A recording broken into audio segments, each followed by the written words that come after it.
Laughing. Um, so I want to talk to you about self-love.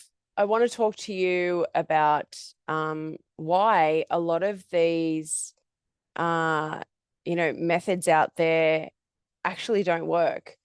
And it's because, you know, I've taken so many self-love programs over the years. I've really, really had an issue around this, really had an issue around sort of self-loathing, right? And that's actually what creates autoimmune conditions in the body. And so over the years, I've had a lot of self-judgment. I've had a lot of judgment of others. And I've really worked to get to the bottom of it because I could see the impact on my body, and I really wanted to love myself and love others. And who doesn't, right? Um, but a lot of these programs, they don't work because they're based on a false uh, uh, methodology, really. And so what a lot of these programs do is they're all about affirmation. They're all about loving the parts of yourself that are lovable. And that's great. Like that's great. That's part of it. We definitely want to love the parts that we love. However, we also want to love the parts that we don't love. And that's why a lot of these programs don't create sustainable results, because until you love those parts of you that you currently don't love, you are not going to love yourself. Every time you do one of those behaviors that you don't love, you're going to criticize yourself, you're going to get down on yourself, you're going to shame, you're going to blame. And the thing is, you will never get rid of any part of you. Never. You will never, ever, ever get rid of any part of you. These parts of you are actually crying out, wanting to be heard, wanting to be seen, wanting to be loved, wanting to come home, right?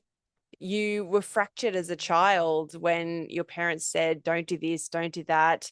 And you started to hide parts of you away in order to be loved and in order to survive, really, because you were so reliant on your parents or your guardians to keep you sustained when you couldn't help yourself.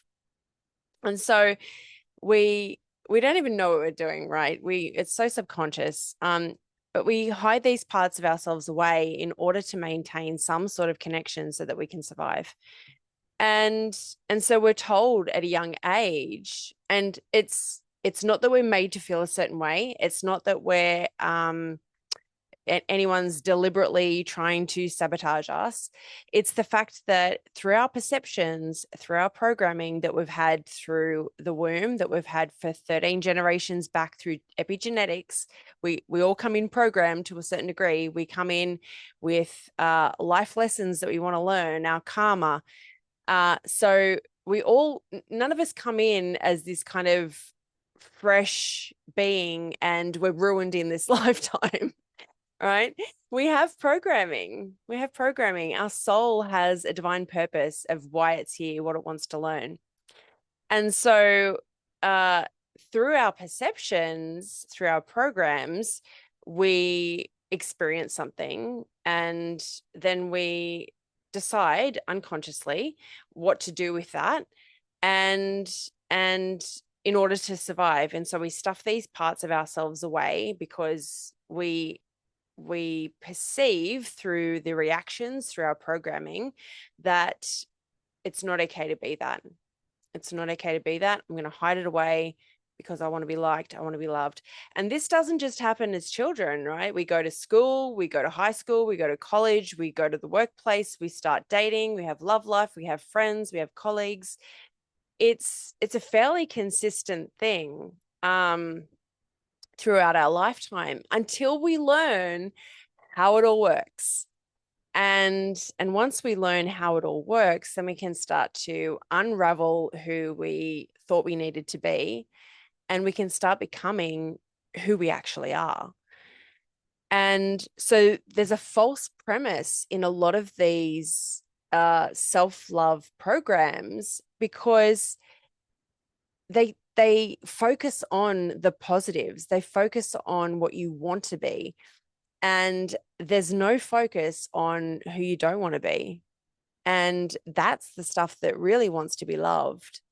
And so in my alchemy membership program, we've got that happening at the moment. There's a complete unraveling of who people thought they were, and there'll be an emergence of who they actually are. And the self-worth is going to go from next to zero to a really, really healthy sense of self, a really healthy sense of self-worth, and real ownership of all of these parts.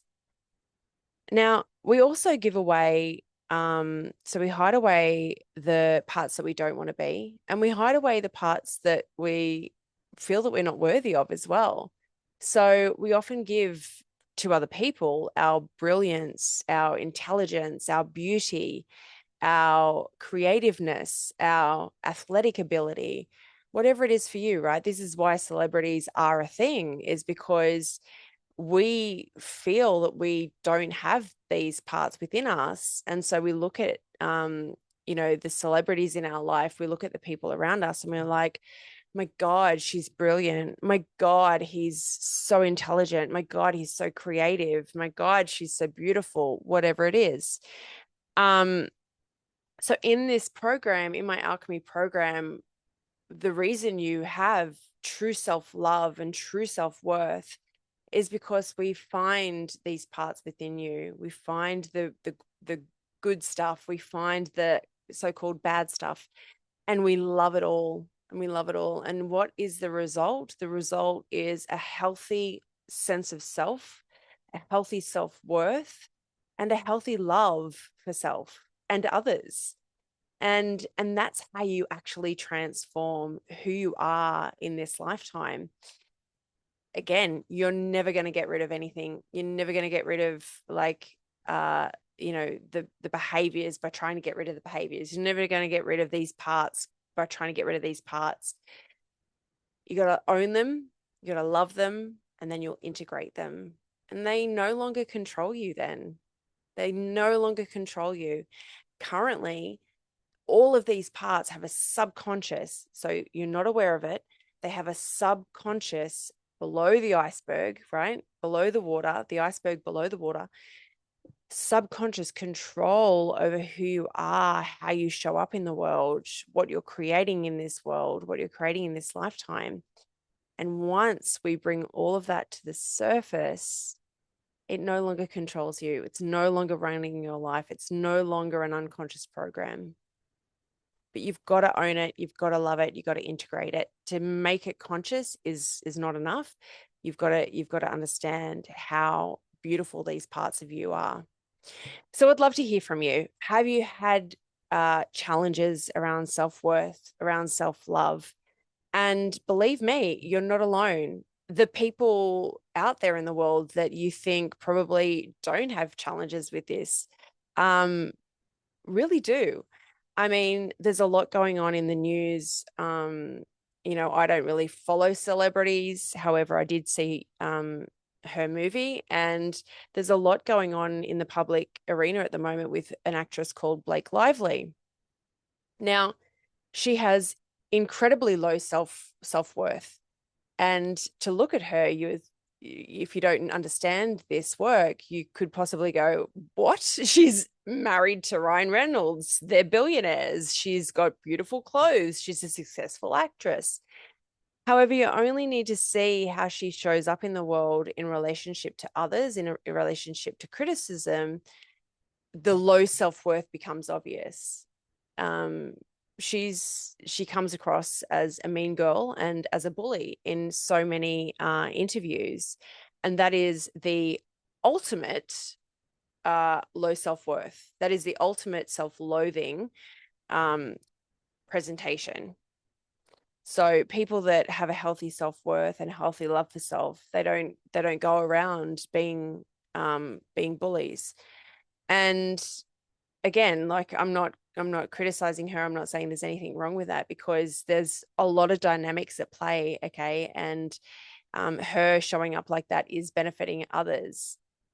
And it is a clear indication that she's got a very big shadow there that wants to be owned, and that she has low self-esteem and a self-loathing. So I tell you that just to simply demonstrate that you're not alone. You're not alone in this. I would say many people on the planet go through at least moments of low self-worth, moments of self-loathing. And so I'd love to hear from you. Have you had an issue with this? Do you need help? How can I serve you? Um, and yeah, I'll be back very soon with another little wisdom drop.